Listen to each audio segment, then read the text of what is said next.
Welcome to The Roll Forward, a podcast for the next wave of finance leaders, especially those looking to transform their roles by making smarter, faster, and more profitable business decisions using the power of technology and a forward-looking approach to finance. Listen in to learn how to get out of the back office trenches and become a more strategic partner within your organization. Hello and welcome to another episode of the Roll Forward podcast. My name is Joe Michalowski, and this episode is brought to you by Mosaic, a strategic finance platform that transforms the way business gets done. And today, my guest is Scott Stouffer, CEO and founder at scaleMatters. Scott, thank you so much for joining me. Hey, Joe. Thanks for having me. Glad to be here. Of course. Before we get going, I'm excited about the topic, but can you just give a quick background on yourself, what you're doing at scaleMatters, how you got there, all that kind of stuff? Sure. Well, as you can tell from the colors in my hair, it wouldn't be a real quick background, but I'll try. So, serial entrepreneur. scaleMatters is my fifth company that either started but definitely ran as the CEO.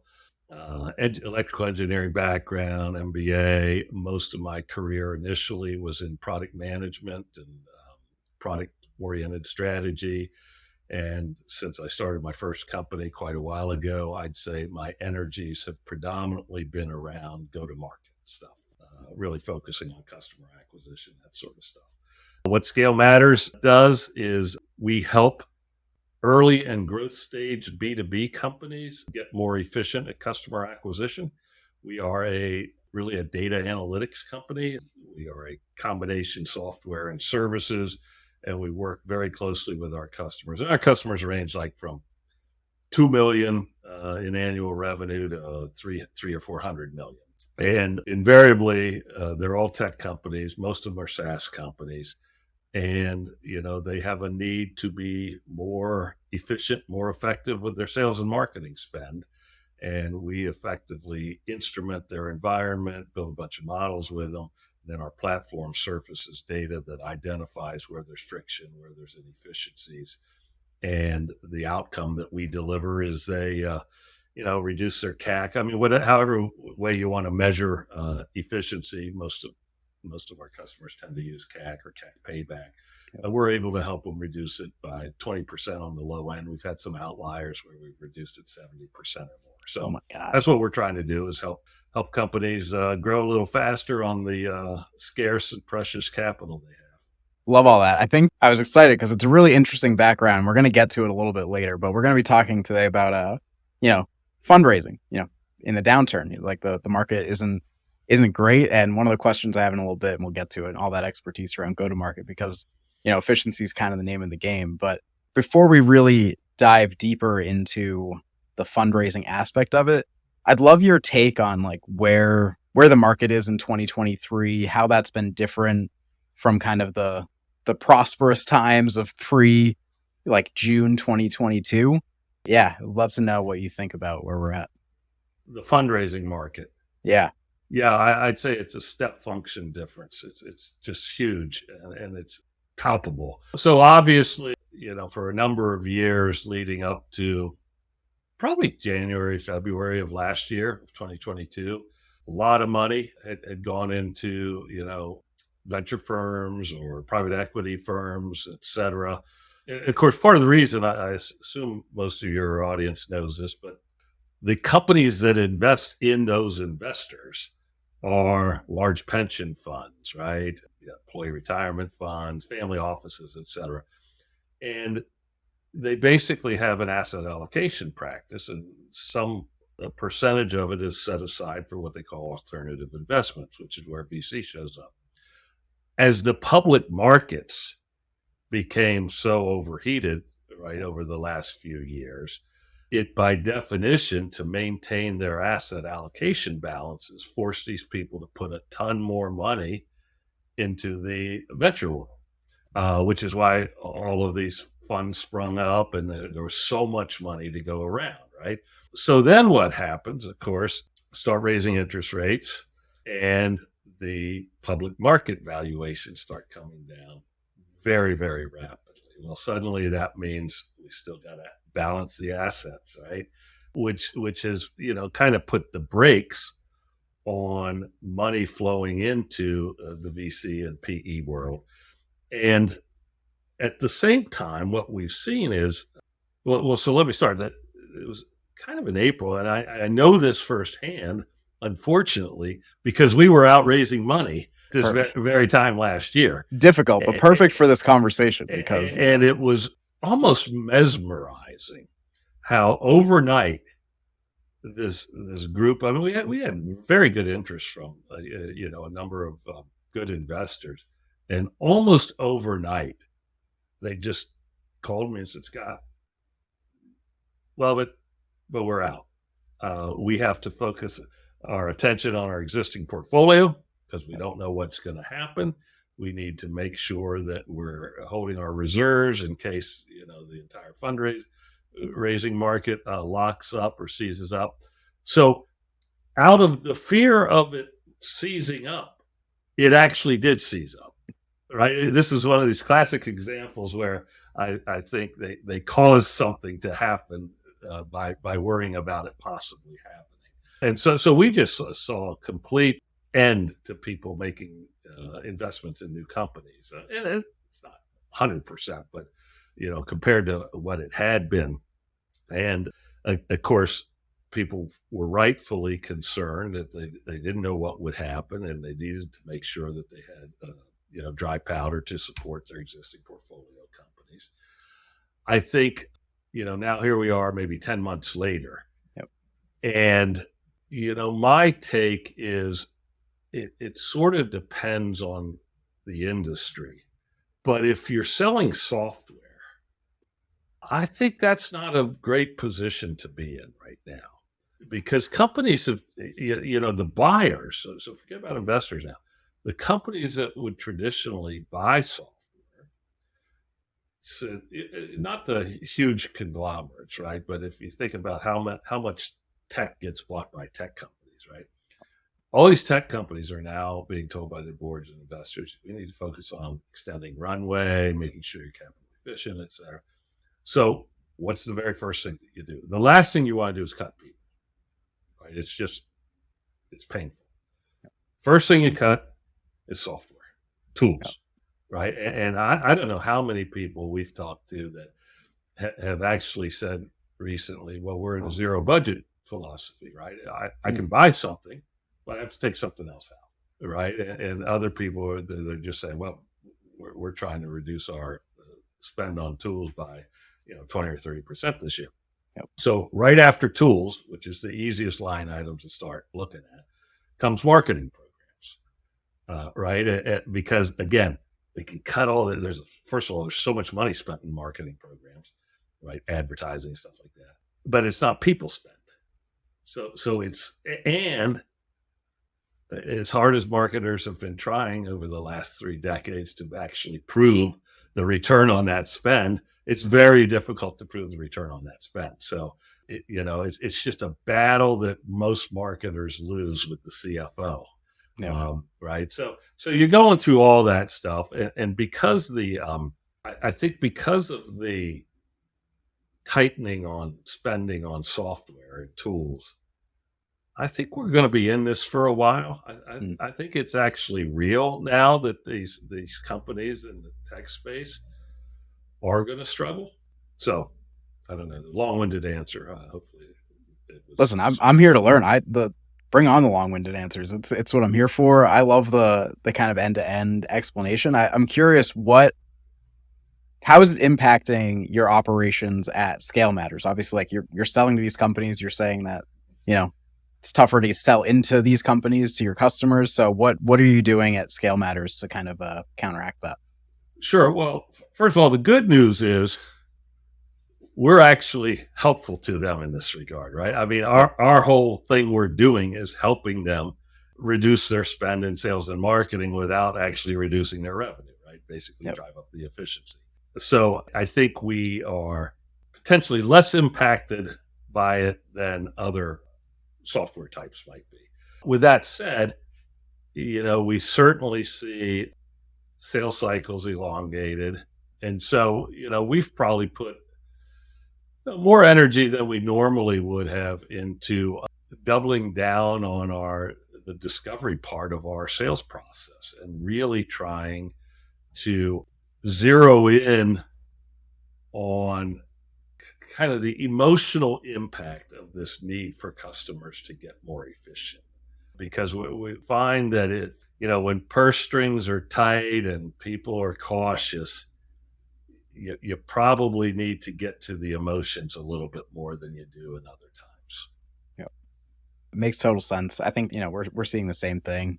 I love chatting with the sales team here just about, how they're handling all that, because yeah, you're right. It's not easy, but I want to get back to something you mentioned, which was, you were in the middle of trying to raise money, like when this hit, and that, the overnight kind of impact of this environment. I'm curious if you're still trying to raise that money. Like, do you think there's a difference in accessibility for, earlier stage seed Series A versus growth stage?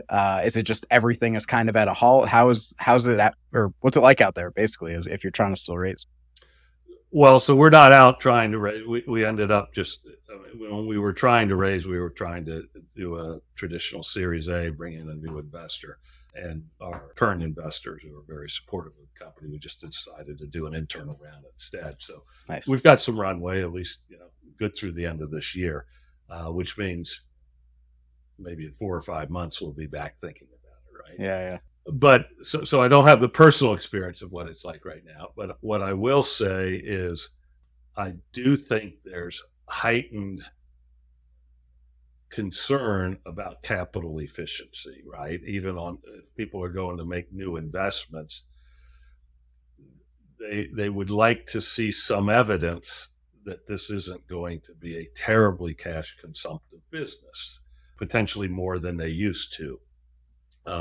Again, because who knows when this stuff's going to loosen up a little bit. I don't mean the investor money, but I mean the buying money to buy products and services, right? So, that of course says if you're later stage, you better have very good data around efficiency. Yeah. I think it's harder to, very early stage companies don't have any data, right? There is no operating data to speak of. So I don't know that they're impacted as much other than it's high risk. So I don't know is my short answer. I wouldn't want to be out there right now in whatever stage I'm at. Unless I was profitable. Yeah, right. It makes a lot of sense. I think that's probably the take that a lot of people have. It's like, hey, if you're out there, good luck. If you're not, find any way you can to stay out of there. I want to get to sort of your expertise. I had a question here about what makes like an investable company right now, because obviously like it's not that nobody's investing money. It's just, to your point, it better be a really good investment. And what I'm hearing is exactly what you're saying, is that these efficient kind of go-to-market motions, like capital efficiency, being really good in your sales cycles, your marketing campaigns is critical. And that's what you've kind of spent your career doing. So I'm curious, what can companies do to kind of meet these new expectations for go-to-market efficiency?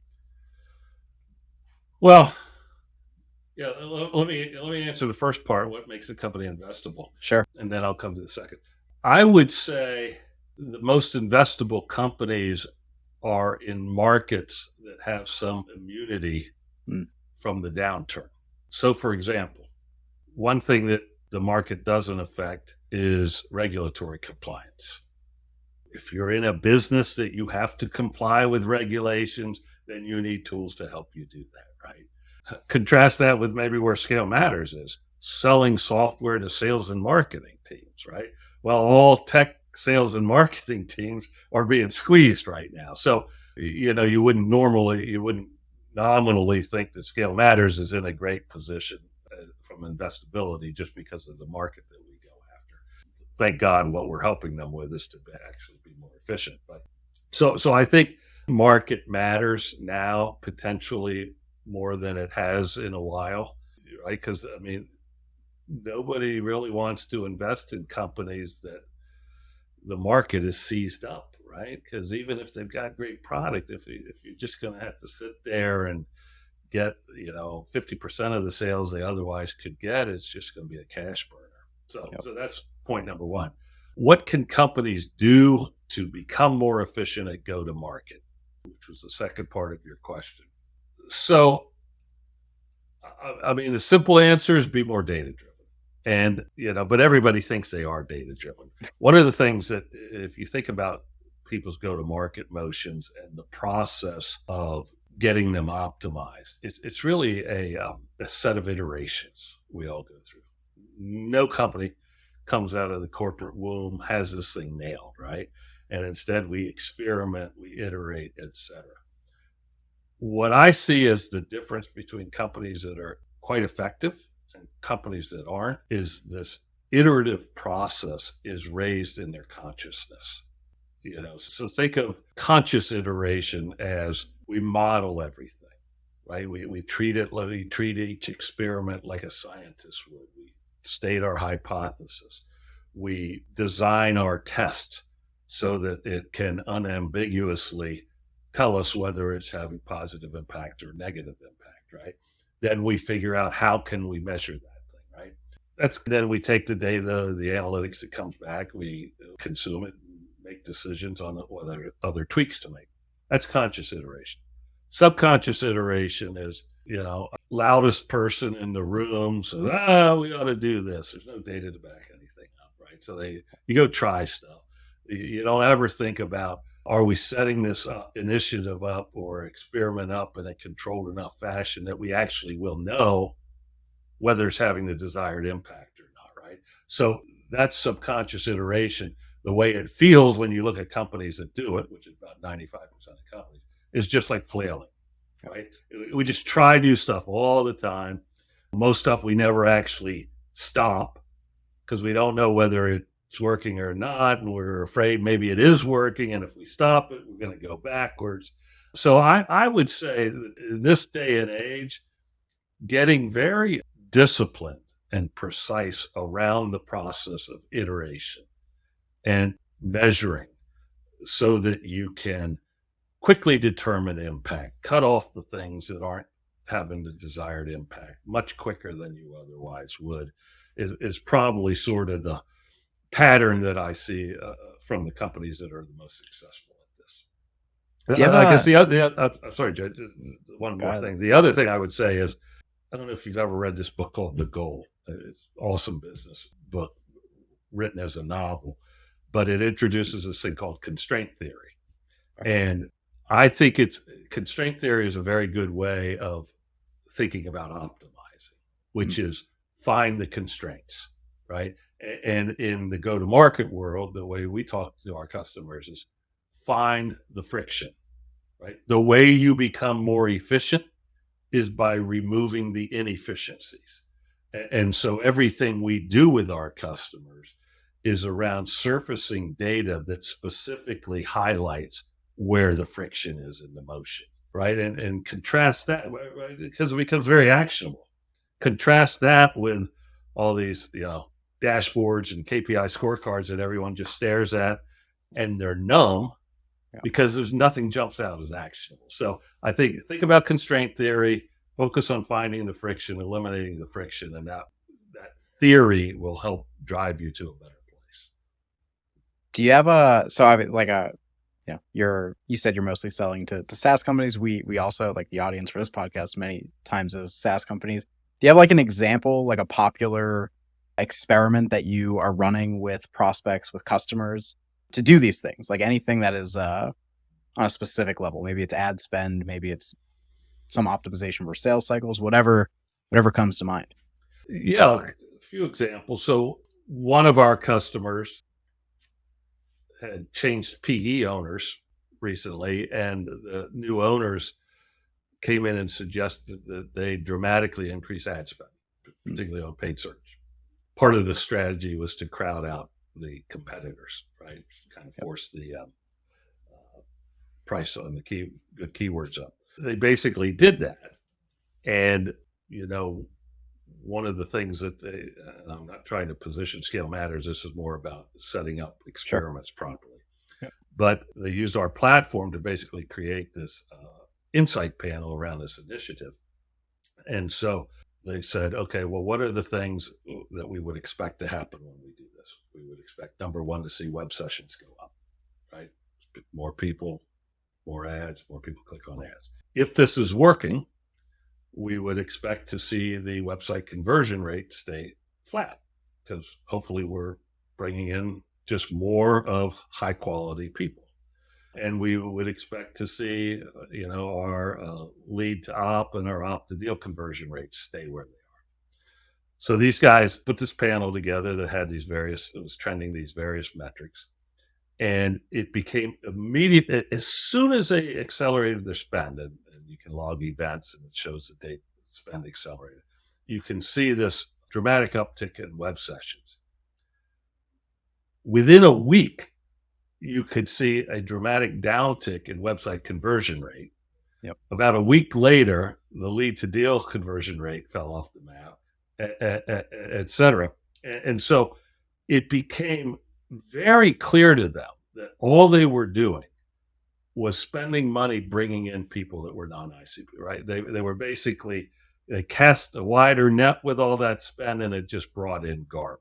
Had the website conversion rate metric stayed flat, their conclusion would have been, we're just bringing in too many leads and we don't have enough salespeople to process it, right? So it's an example of, you're going to try something, but if you are disciplined in setting up your ability to measure its effectiveness, you can cut it off a lot faster. So with that, if they hadn't done this, they would have had to wait a full sales cycle to see that the accelerated input spend was not having any material change. In fact, it was basically having a negative change on the output, because when the sales team started seeing it was all this garbage, they stopped paying attention to any of the ad search leads that were coming in. So that would be one example. We've also had, examples where people will, they'll say, okay, we're going to change our sales pitch.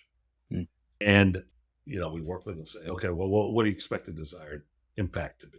Well, we want to increase the conversion rate from meetings held to opportunities created, or, we expect that may change the success with our ICP or something like that. So we've had customers, and we happen to do a lot of work with Gong, where we put these very sophisticated trackers in to capture prospect priorities, all this stuff that prospects say. And we do that to help customers tailor their messaging and their targeting, right? Completely different than why Gong initially existed, which is to help sales managers coach their sales team. All the stuff we're doing with it is around positioning and messaging, but we were able to help this particular customer. And again, this is not specific to us. This is what can happen if you really focus on using data better, but help this customer recognize that they had changed some stuff in their sales pitch that actually, in fact, what they had done was de-emphasize something that they had forever been talking about, because product management team was asking them to talk about the new stuff.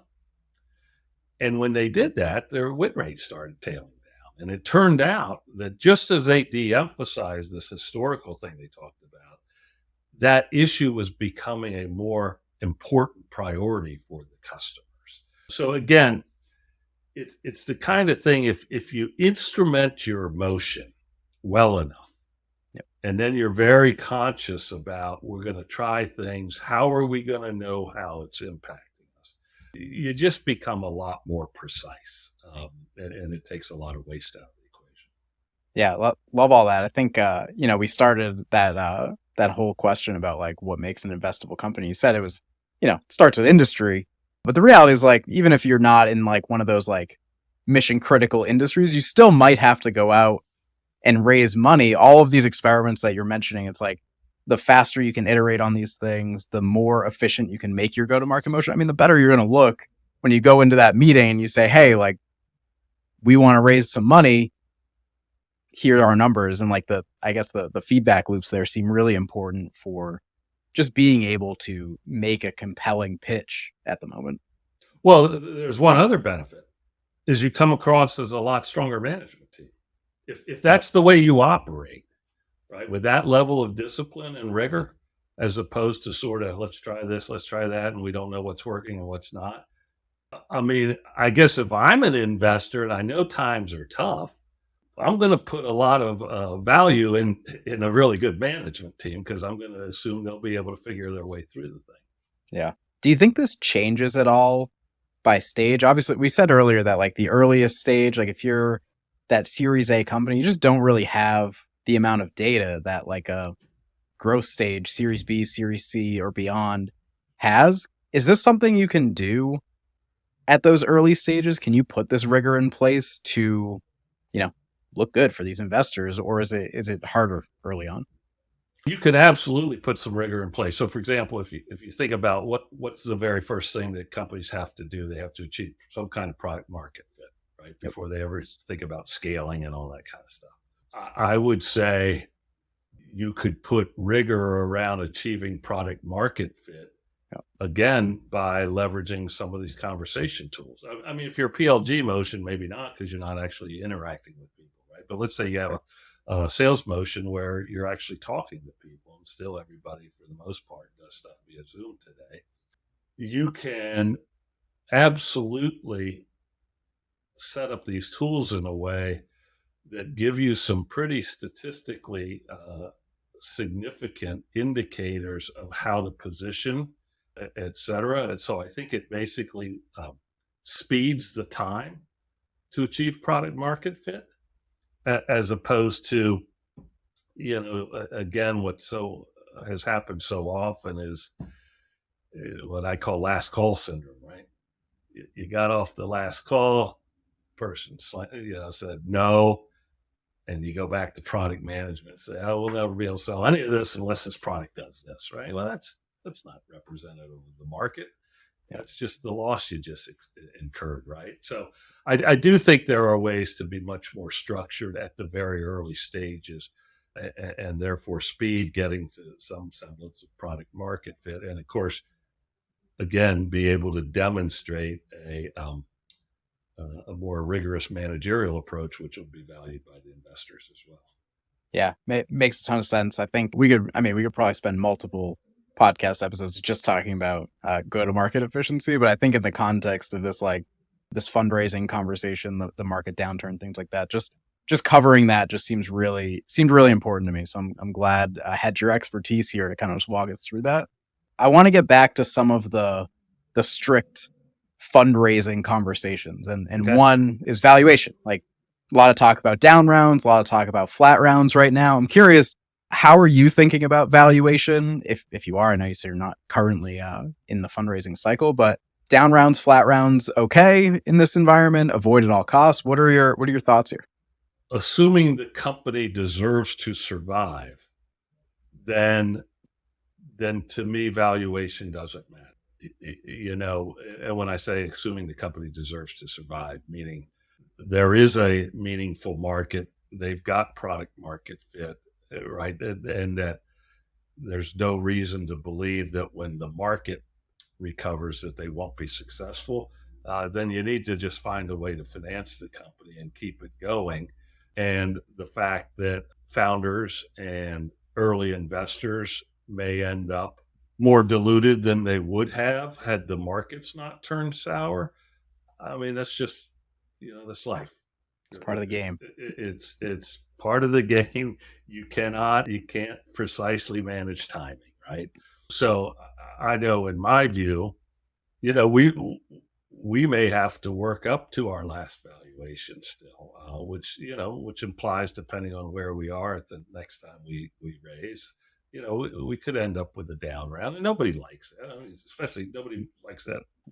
That's more than me, right? It's terrible, but it is what it is. If we believe in the company, which we do, and that's just the nature of the beast. And while it feels terrible, we need to sort of remember that, but it was kind of monopoly money that gave us goofy valuations to begin with, right? And so all things kind of work out in the end. So, but I do expect there to be a ton of down rounds. Has to be, right? I also expect there to be a ton of companies that just close shop, right? Because, there just needs to be, because there was too much money thrown at stuff that probably never should have had money to begin with. Yeah. I think it's a really, you said serial entrepreneur, you've been doing this a long time. It's a very reasonable sort of thinking for this. Like you said, it's painful, but outside looking at, like, obviously, like I work in marketing. Like I'm not a founder here. Like this is not something that is so dear to my heart. I'm sure as from the founder standpoint, it is really painful to have to experience this, to have these conversations. But I think your explanation is just really well reasoned. Like it's just that monopoly money isn't here anymore.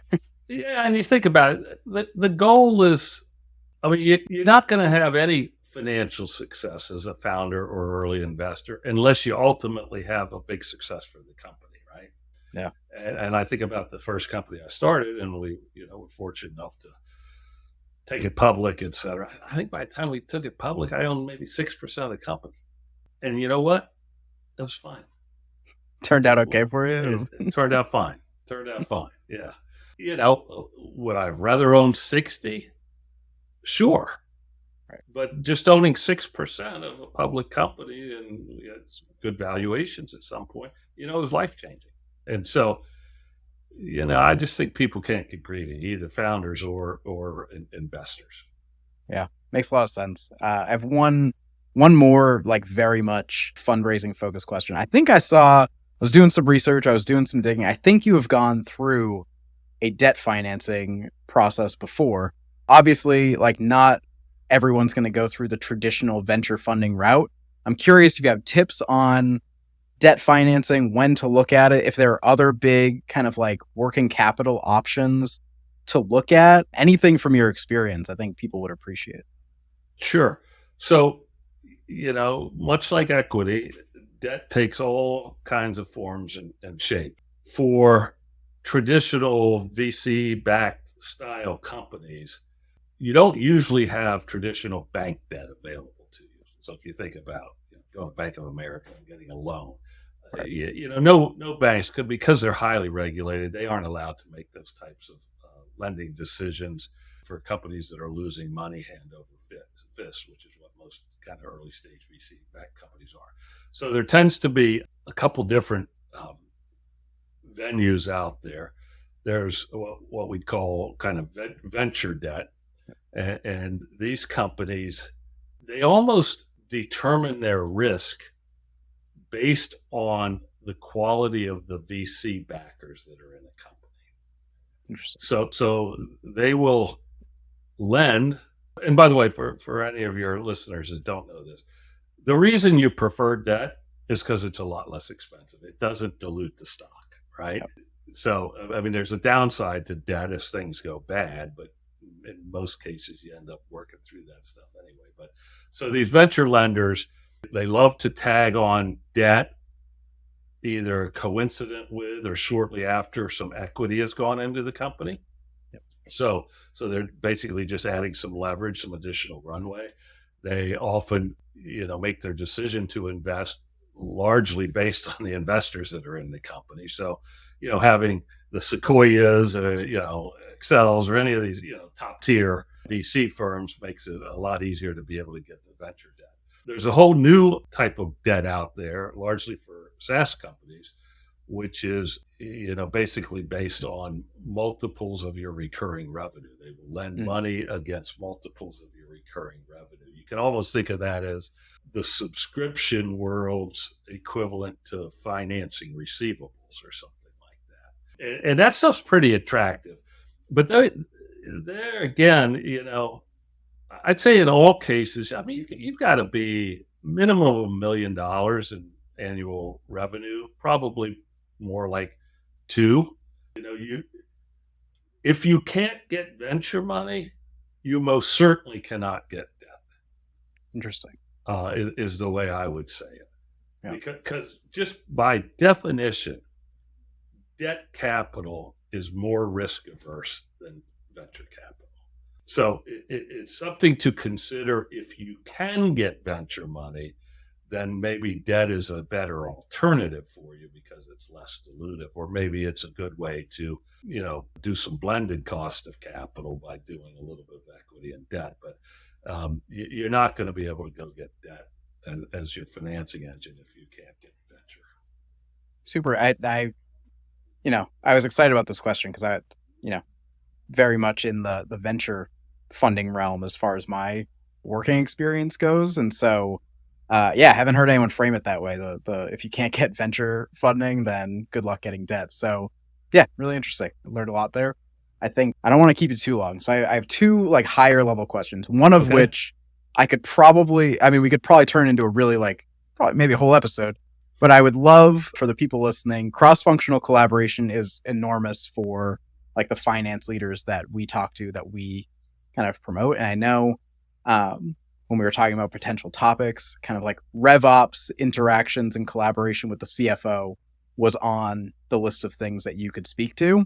I would love like a quick tip. Like what's the number one thing that can improve relationships between RevOps and finance leaders? I think people would appreciate hearing it. The number one thing that could improve relationships between RevOps and finance leaders is have RevOps report to finance. Ooh, interesting. To me, the beauty of RevOps, when done right, is it actually enables and in some cases forces alignment and collaboration between the revenue functions, which we traditionally think of it as sales, marketing, and customer success, right? And those functions notoriously are misaligned, have tension between them, et cetera. Some of it's natural, but some of it's completely unnecessary. So RevOps has the opportunity to be that aligning mechanism. The best way to drive that alignment, though, is by focusing on goals that are aligning in and of themselves. So instead of, CEO and CFO meeting with the marketing person and talking about MQL counts, right? You always have the whole group, the entire revenue leadership group together, right? And you talk about total bookings, right?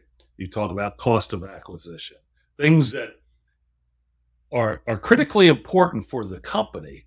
And it actually requires all three of those functions to contribute to. And so if you get people, and I would say you also should align compensation plans around those types of goals. If you do that, and I've seen this work perfectly before because we've done it in a couple of our companies,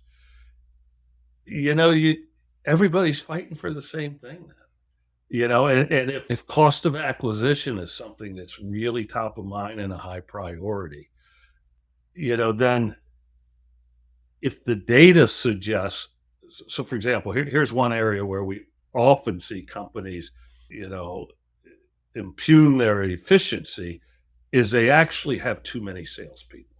Well, let's say this, they have their funnel resources out of balance. Most often we see that as more salespeople than they need, more salespeople than they're providing top of funnel support to. Every once in a while, we see companies that are prolific lead generators and don't have enough salespeople to follow through it. In either case, you're wasting money, right? You got excess salespeople, so nobody's making quota. The best salespeople get irritated and leave, so you end up kind of going down to the mediocre. So if you're focused on CAC, then there wouldn't necessarily be any reason that the sales leader would want to cling on to excess sales heads, right? But when he's not really burdened with the responsibility of bringing CAC down, and it's just you got to hit a number, well, why wouldn't the sales guy try to have as many people as he can, or the sales lady try to have as many people as they can? So I think by focusing on goals that are cross-functional, it does tend to bring alignment. RevOps can be very good at being the forcing function of that, provided that the leader of RevOps has a seat at the C-level table. If they don't, that's where I say put it under finance and let the CFO be the person driving that stuff. And also, it's just one of the benefits of RevOps when it's outside of the sales and marketing organization. They don't have a horse in the game or a horse in the race. So there's never this kind of back and forth. That data's not right. You just get past so much of the wasteful stuff that goes on normally in companies when you don't have that alignment. Love it. Makes a ton of sense. I think, again, ties into what we talked about. Like if you want to be that investable company, maybe not in the best industry, working on these things to drive efficiency, going to be huge for the topic that we discussed this whole time. My last question for you, and I ask everyone that comes on, very much not related to fundraising, although it could be if you wanted to. What is one thing that you know now that you wish you knew at the start of your career? Oh, Jesus, man. It's my favorite question. I think I stumped most people for a minute. Yeah, it's a good question. I don't know that this is a particularly profound answer, but being a person with an engineering background, I've always operated under the assumption that logic will always prevail. And it's taken me a while to learn that, well, if humans are involved, logic doesn't always trump. And, even to this day, I fight that, right? I mean, I still just assume that because this makes so much sense, that's how it will end up working. And so I'd say the learning is human behavior always trumps. And if you can put some personal development into becoming skilled at better recognizing people's motivations, people's mindsets, etc., I think that might make life easier. I love it. I think it's profound enough. Also interesting to have the electrical engineering background and then end up, running a company that scales go-to-market motions. Not probably where most people would expect to end up with that background, but I was a chemistry major at one point, and here I am hosting a podcast. And so there we go. Scott, I just want to say thanks for joining. It's been fun, but I'll turn the floor over to you. Where can people go to learn more about you, learn more about ScaleMatters, whatever you'd like to promote? Sure. scaleMatters.com website, pretty decent. If you have questions, you want to talk to me, Scott at scaleMatters.com. I actually am old school enough that I do see every email, or at least I see the first line in every email. So be creative. Make it a good one. Be creative with that first bit of real estate, but happy to talk about any of this stuff with people. Awesome. Well, thanks so much, Scott. And it was fun, and I appreciate all the insight, and I hope we can do it again sometime. Yeah, Joe, thanks for having me. Have a great weekend. Thank you for checking out this episode of The Roll Forward. This show is powered by Mosaic, a strategic finance platform that transforms the way business gets done. If you enjoyed what you learned in this episode, make sure to follow The Roll Forward wherever you listen to your favorite podcasts, or visit mosaic.tech/podcast to get immediate access to all of the latest episodes.